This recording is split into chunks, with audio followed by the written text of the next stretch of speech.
What's going on YouTube? This is your boy Mr. Micro Mike, and today we're going to talk about the breaking news by Mr. Adam Shefter and Darius Slay. Before getting to the video, if you have not subscribed to my channel, please do so. Hit the bell for all of my notifications and leave me a comment and tell me what you think is going to take place this offseason when it comes to Darius Slay. Now, let's get into the news that just occurred.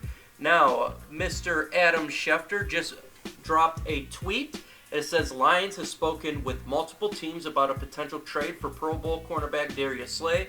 Per sources, any team that trades for Slay would have to compensate Detroit and Slay with a new deal. Other teams believe Slay will be traded this offseason, but Lions adamant about value. First off, with Adam Shefter dropping this, now it does seem legitimately a huge possibility that Darius Slay is going to get traded, in which I got to give Bob Quinn credit here. It takes a lot of cojones to be in a win-now mandate to trade Darius Slay. My assumption is they would keep him because of the win-now mandate, but I always believe in putting the franchise above anything else and doing what's good for the franchise for not just next year, but for years to come. So big kudos to Bob Quinn for taking this chance of doing this. I appreciate it, putting the franchise ahead for years to come is more important, and trading Darius Slay with his age near 30 as well as his injury history, and trying to trade him knowing the fact that your job's on the line, it takes a lot of guts to do so. And so there it is. A lot of teams believes that Darius Slay is going to not be a Detroit Lion. We are going to trade him. So this is very much interesting. I think if you can get value for Darius Slay, a second-round pick, maybe a high first, that would be absolutely outstanding by Bob Quinn. If we can get in compensation that works well for us in this upcoming draft, again, like a late first or a second-round pick, I would be happy with that. A third-round pick, I'm not going to be too excited about that one, but then again, Darius Slay wants some crazy contract. I am not happy about that as well. So this will be interesting to see what unfolds and what we're going to get for this. Now, we understand that the Combine's coming up. That's where all the NFL teams are going to be there, the agents as well. You can trade players before free agency begins. If you can see what happened a couple of years ago when Alex Smith was traded to the Washington Redskins, it was done a month before free agency. I think it was done near the Combine as well. So you can make trades. It'd be unofficial, but at that point, we would know what we'd get for him and see what the franchise does forward.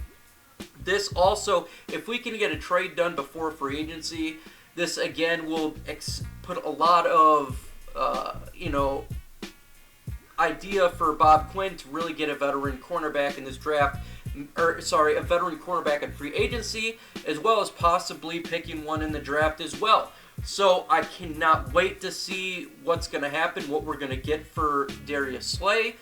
And now we can really focus on free agency of not just probably picking up one veteran cornerback, but we might get two.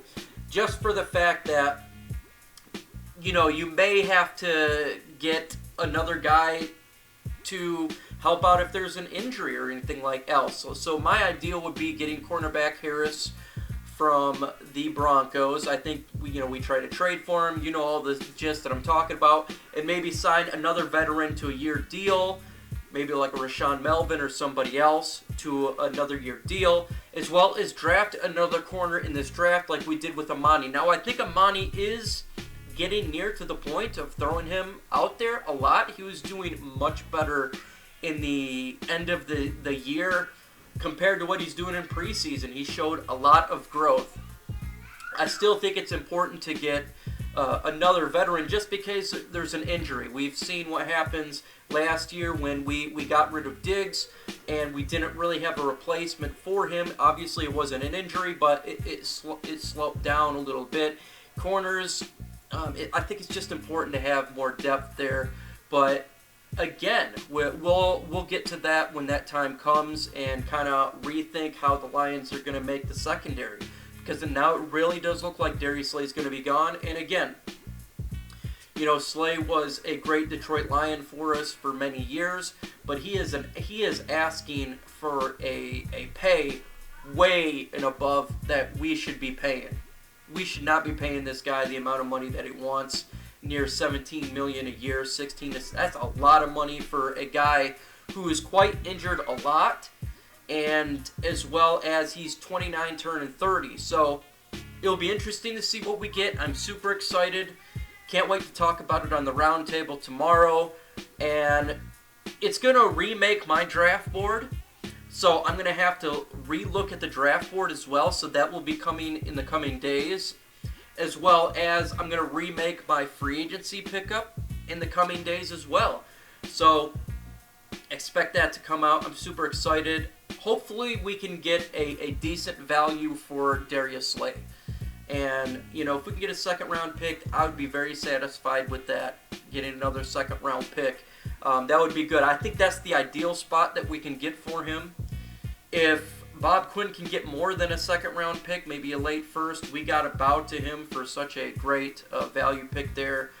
Third round pick, I wouldn't be happy about it, but again, with Darius Slay demanding such a high contract, it does hurt the value a little bit. So we'll see. We'll see in the next coming days, weeks, when it comes to Darius Slay. With that said, folks, also I got another video coming out probably by tomorrow. I was going to drop it today with the Darius Slay stuff. I decided to drop this really quick. So expect that. Expect a great roundtable tomorrow night on Luke's channel. And we'll get at it. With that said, folks, adios.